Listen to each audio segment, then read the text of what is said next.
Apa khabar semua? Okey, pernah tak anda terfikir macam mana sebatang sungai purba boleh tiba-tiba jadi topik hangat perbualan global tentang masa depan kita semua? Hari ini kita akan tengok satu isu yang betul-betul buat pakar alam sekitar di seluruh dunia tak senang duduk. Dan ini bukan pasal ais yang mencair tau. Ini pasal sebatang sungai yang penuh sejarah yang sekarang ni tengah kering dengan kadar yang sangat-sangat membimbangkan. Nama sungai ini Sungai Furat ataupun Euphrates. Benda ni, ia tengah berlaku sekarang, depan mata kita.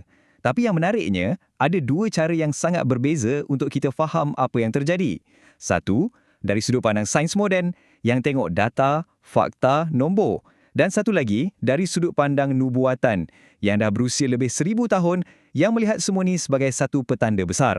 Jadi, dalam kupasan kita kali ini, kita akan bedah siasat kedua-dua perspektif yang macam langit dengan bumi ni. Okey, jom kita mula dengan apa yang kita nampak. Fakta dulu.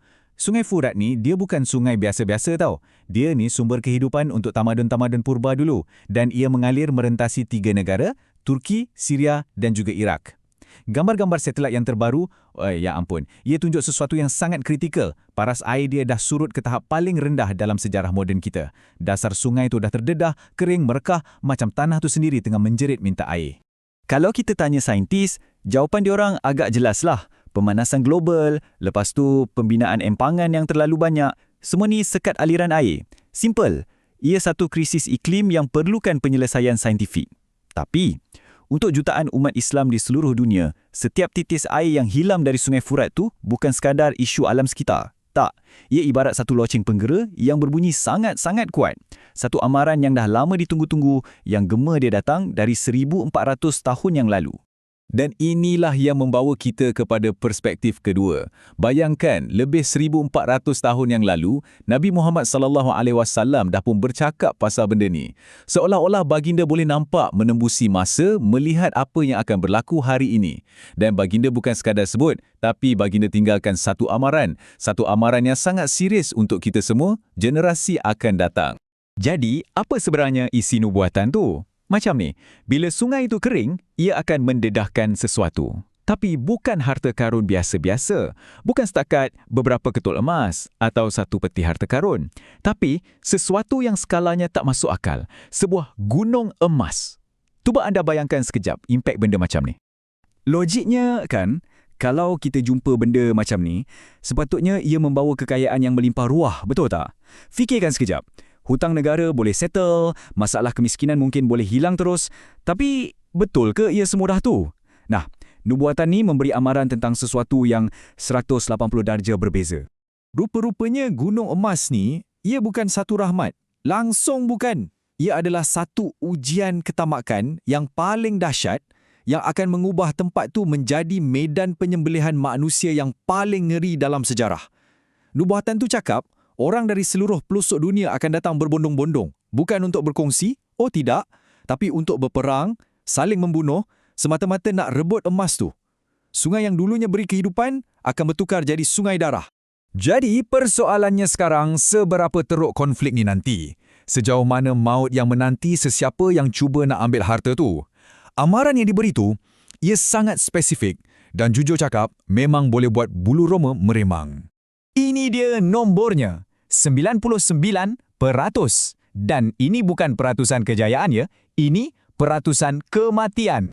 Jom kita tengok carta ni sekejap supaya lagi jelas. Maksudnya macam ni. Untuk setiap 100 orang yang pergi berperang, nak rebut emas tu, 99 akan mati. Hanya seorang je yang akan hidup. Boleh bayang tak? Darah yang mengalir tu nanti mungkin lebih deras dari air sungai tu sendiri. Peluang nak hidup cuma 1%. Satu pertaruhan yang hampir mustahil untuk dimenangi.